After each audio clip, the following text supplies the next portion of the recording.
এই বিষয়গুলো আমরা যতদিন আছি ভাই, আমাদের গ্রহণযোগ্যতা, আমাদের প্রাসঙ্গিকতা, আমরা বাংলাদেশের জন্য কাজ করি কি করি না, এটার তো কিছু নির্ধারক আছে। এটার তো কিছু, আপনারা তো সারাদিন বললাম বাংলাদেশের জন্য কাজ করতেছি, এটা মানুষ বিশ্বাস করবে না। আমরা যে বাংলাদেশের জন্য কাজ করতেছি এটার কিছু পরিমাপক আছে। এর মধ্যে অন্যতম একটা পরিমাপক এই সরকার কতটা সফল। এটার এই সরকার অনেক কারণে কাজ করতে পারে না, অনেক কারণে এই সরকার হচ্ছে আমরা যে প্রত্যাশা ছিল সেটা নাই, এটা আমরা মানি।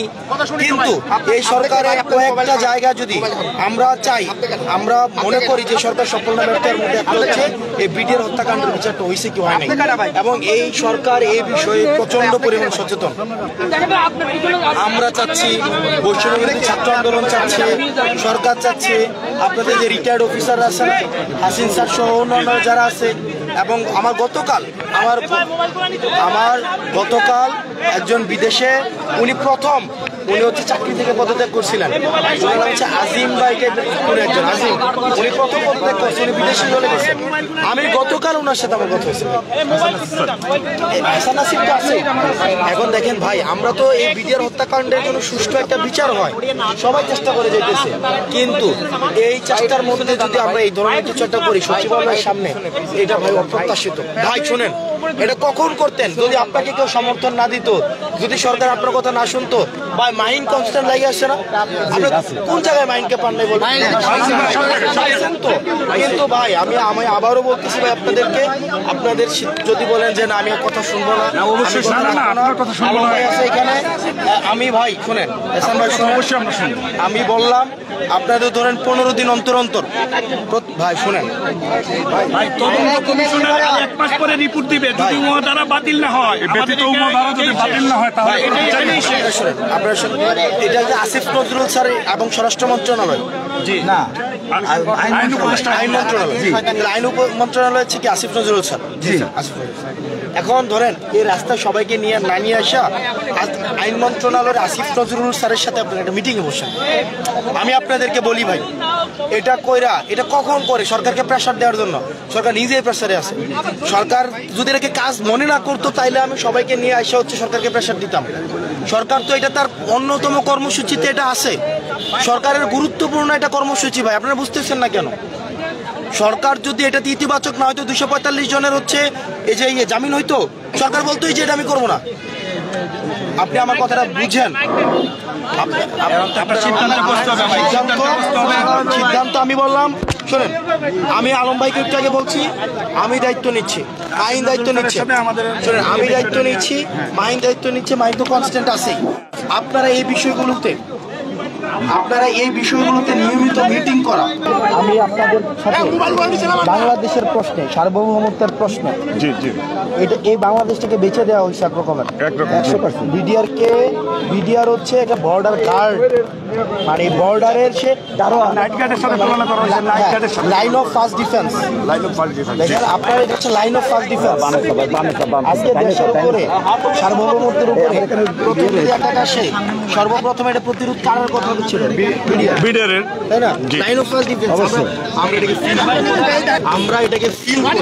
আমি আপনাদেরকে লিখে দিতে পারি, যদি কিছু দেয় এই সরকারি আপনাদেরকে দিবে, আর যদি না দেয় তাহলে কোনো সরকারি দিবে না। এবং আমি আপনাদেরকে আহসান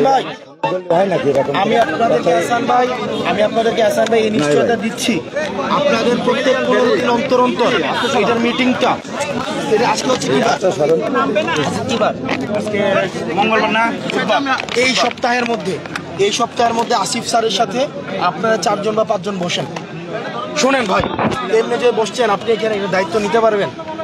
এখানে যদি কেউ সাবোটেজ করে দায়িত্ব নিতে পারবেন? পারবেন না ভাই, তো পারবেন না ভাই, বুঝতে হবে। এখন আপনার কাছে আমাদের নিবেদন, আমাদের যে ধারাটা, এই ধারাটা বাতিল দিয়ে আমরা যাতে বাইরের ভিডিওগুলো আপনি বাতিল হবে কি হবে না এই সিদ্ধান্তটা আমি নিতে পারবো না। কিন্তু কথা বলার বিষয়টা আমি দায়িত্ব নিতেছি, কথা বলার বিষয়টা আমি দায়িত্ব নিতেছি।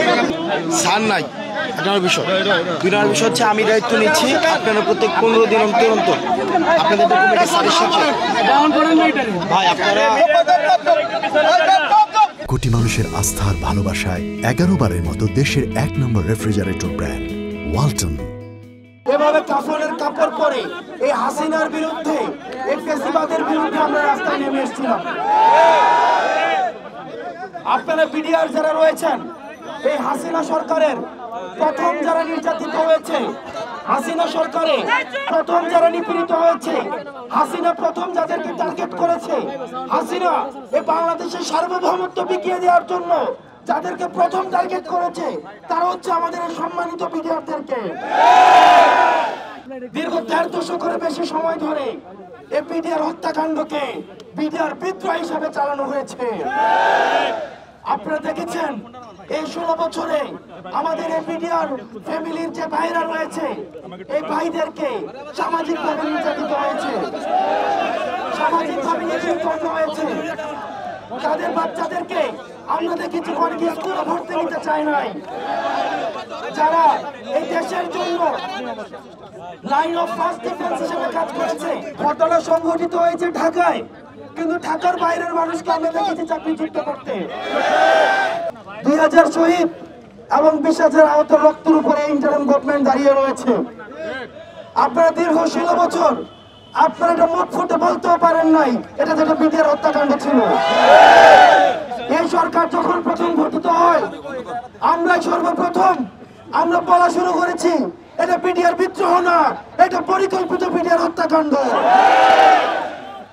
আমরা সবসময় বলে এসছি এই গভর্নমেন্ট কতটা সফল কতটা বিফল এর অন্যতম স্ট্যান্ডার্ড হচ্ছে এই বিডিআর হত্যাকাণ্ডের বিচারটা কতটুকু করেছে। ইতিমধ্যেই আপনাদের উল্লেখযোগ্য সংখ্যক আমাদের বিডিআর ভাইদেরকে জামিনে মুক্তি দেওয়া হয়েছে। প্রিয় সহযোদ্ধা, আপনাদের যে কমিশন যেটি গঠিত হয়েছে, এই কমিশনের একটি ধারা নিয়ে আপনাদের সবার এবং আমাদের সবারই হচ্ছে প্রশ্ন রয়েছে। সেখানে বলা হয়েছে অতীত সরকার যেই রায় দিয়েছে, অতীতের ফ্যাসিস্ট সরকার যে রায় দিয়েছে সেটিকে অব্যাহত রেখে পরবর্তী বিচার কার্যক্রম পরিচালিত করতে হবে। আমরা সেই জায়গা থেকে প্রিয় সহযোদ্ধা আমরাও সেই বিষয়টি নিয়ে প্রশ্ন তুলেছি। আমাদেরকে এমন কোনো কাজ করতে বাধ্য করা যাবে না যেটি হচ্ছে বিচার প্রক্রিয়াকে কোনোভাবে প্রশ্নবিদ্ধ করে।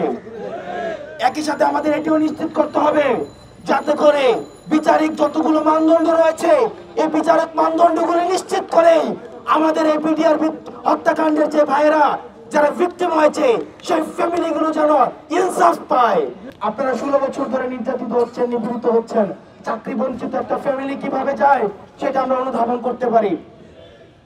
কিন্তু আমরা যদি বিচার প্রক্রিয়াটি ইন্টারন্যাশনাল মান নিশ্চিত না করে, আমরা যদি অত্যন্ত তড়িঘড়ি করে এই বিচারটি করার জন্য ইন্টারিম গভর্নমেন্টকে বাধ্য করি, আমরা যদি এই ধরনের কর্মসূচি দেই, তাহলে সেটিকে নিয়ে আবার পরবর্তীতে আবার প্রশ্ন উঠতে পারে। আমরা চাই এই ইন্টারিম গভর্নমেন্টই হচ্ছে এই বিডিআর হত্যাকাণ্ডের হচ্ছে পূর্ণাঙ্গ সমাধান করুক। অতীতের ফ্যাসিস্ট আচরণ আমরা এই সরকার থেকে এখনো পাই নাই। যত যৌক্তিক হোক অযৌক্তিক হোক, সরকার কিন্তু বাক স্বাধীনতায় সমাবেশের যে স্বাধীনতায় সেই জায়গায় কিন্তু সরকার শতভাগ একটা উদাহরণ সেট করে দিয়ে গিয়েছে। কিন্তু আমরা চাই না এই বিডিআর হত্যাকাণ্ডের বিচারের যে আন্দোলনটি রয়েছে, আপনাদের যে ন্যায্য দাবিটি রয়েছে, এই দাবিটি কোনোভাবে বিতর্কিত হোক, এখানে কোনোভাবেই আপনাদেরকে ভিন্ন খাতে পরিচালিত করা হোক। সেই জায়গা থেকে আমরা বৈষম্য বিরোধী ছাত্র আন্দোলন, আমরা কিন্তু এই আন্দোলনে শুরু থেকেই আপনারা অস্বীকার করার কোন সুযোগ নেই, শুরু থেকে আমাদের নেতৃবৃন্দরা কিন্তু আপনাদের সামনে রয়েছে। আপনাদের কাছে অনুরোধ থাকবে, এই সরকার সবসময় আলোচনার দর্শন মুক্ত করে রেখেছে। আপনাদের যে দাবিটি রয়েছে কমিশনের সংস্কার, কমিশনের ধারাটি নিয়ে আপনাদের প্রশ্ন রয়েছে, আপনাদের বিচার প্রক্রিয়া যেন ত্বরান্বিত হয় সেটি নিয়ে আপনাদের প্রশ্ন রয়েছে, এবং যারা সুবিচার নিশ্চিতের পরে যাদেরকে আবার চাকরি যদি বিধি অনুযায়ী চাকরিতে নিয়োগের কোন সুযোগ থাকে সরকারের কাছে, সেটিকে যেন বিবেচনা করা হয়। নচেত চাকরিতে যদি অন্তর্ভুক্ত করার সুযোগ যদি না থাকে, তাহলে তাদেরকে আবার ভিন্ন কোন ধরনের কর্মসংস্থানের সুযোগ রাষ্ট্রকে করে দিতে হবে, তাদেরকে পুনর্বাসনের সুযোগ রাষ্ট্রকে করে দিতে হবে, তাদেরকে সামাজিক সম্মান রাষ্ট্রকে করে দিতে হবে।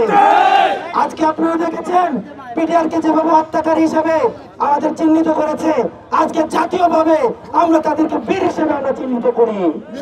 করজোড়ে আপনাদের কাছে অনুরোধ থাকবে, অন্তত প্রত্যেক 15 দিন পর পর আপনারা একটা প্রতিনিধি দল আমাদের যিনি আইন মন্ত্রণালয়ের দায়িত্ব রয়েছেন, স্বরাষ্ট্র মন্ত্রণালয়ের দায়িত্ব রয়েছেন, আপনারা তাদের সাথে বসুন, কথা বলুন। আমরা এই সপ্তাহের মধ্যে আমরা এই আইন মন্ত্রণালয়ের পরামর্শে এবং স্বরাষ্ট্র মন্ত্রণালয় যেহেতু এই বিষয়ে যুক্ত, আমরা তাদের পরামর্শে এই সপ্তাহের মধ্যে আমরা দায়িত্ব নিচ্ছি যে আমরা তাদের অনুমতি ক্রমে আপনাদের প্রতিনিধির সাথে একটা মিটিং আমরা নিজেরাও সেখানে অংশগ্রহণ করব। একই সাথে এই মিটিং এর ধারাবাহিকতা অব্যাহত থাকবে। আমরা একটা মিটিং করলাম, তারপরে চলে গেলাম, আমাদেরকে পেপার পত্রিকা দেখে আমাদেরকে খবর নিতে হবে সেইটা না, বরং আমাদেরকে অন্তত 15 দিন পর আমাদের এই মিটিং এর ধারাবাহিকতা অব্যাহত থাকবে এবং কি হচ্ছে না হচ্ছে সেটা আমাদেরকে সরাসরি ফিডব্যাক দিতে হবে। এবং প্রত্যেক 15 দিন পর আইন মন্ত্রণালয় যেন আমাদেরকে ফিডব্যাক দেয়, আপনাদের প্রতিনিধির সাথে তারা যেন নিয়মিত মিটিং করে আমরা সেটির আবেদন আমরা জানাবো। আধিপত্যবাদী যে আমাদের পাশের দেশটি রয়েছে, যারা এই বাংলাদেশকে তাদের একটি রাজ্য বানাতে চেয়েছে, তাদের কিন্তু সতীক্ষ্ণ দৃষ্টি সেখানে রয়েছে। আপনাদের প্রতিনিধির মাধ্যমেই এই সপ্তাহের মধ্যে আইন মন্ত্রণালয় এবং স্বরাষ্ট্র মন্ত্রণালয়ে আমরা অনুমতি ক্রমে তাদের সাথে আমরা মিটিং এ বসবো। একই সাথে এই মিটিং এর ধারাবাহিকতা অব্যাহত থাকবে, যাতে করে এখন আপনারা যদি আমাকে না মানেন, আপনারা আমাকে না মানতে পারেন, আপনারা মানবেন কি মানবেন না আমি সেখানে আপনাদেরকে চাপিয়ে দিতে পারি না। আপনাদের মানাটা এটা আপনাদের উপরে নির্ভর করবে। আপনাদের দাবির ন্যায্যতা, এই বিষয়টি আপনারা এটি রাষ্ট্রীয়ভাবে স্বীকৃত, এটি একটি ন্যায্য দাবি। এখন আপনারা মানবেন কি মানবেন না সেটি আপনাদের বিষয়। আমি আপনাদেরকে, এই সরকারও আপনাদেরকে জোরপূর্বক এখান থেকে কোনো উঠিয়ে দেওয়ার কোনো পায়তারা করে নাই।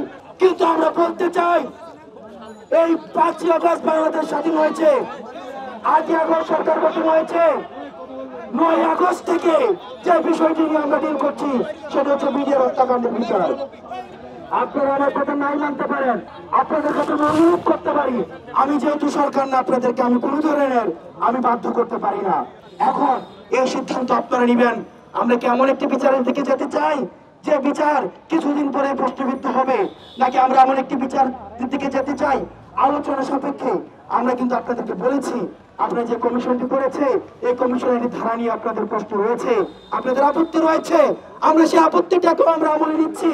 সেই জায়গা থেকে আপনারা সেটিকে সংশোধনের জন্য আপনারা আলোচনার মধ্যে দিয়ে আপনারা আইন মন্ত্রণালয়ের সাথে বসুন, স্বরাষ্ট্র মন্ত্রণালয়ের সাথে বসুন। আপনারা দেখেন রাস্তা কখন দখল করতে হয়, যখন সরকার কথা শুনতে চায় না। আপনারা কি এই সরকারের মধ্যে কোনো ফেসিবাদী আচরণ দেখতে পেয়েছেন? আপনাদের কি রাস্তা বন্ধ করে দিয়েছে?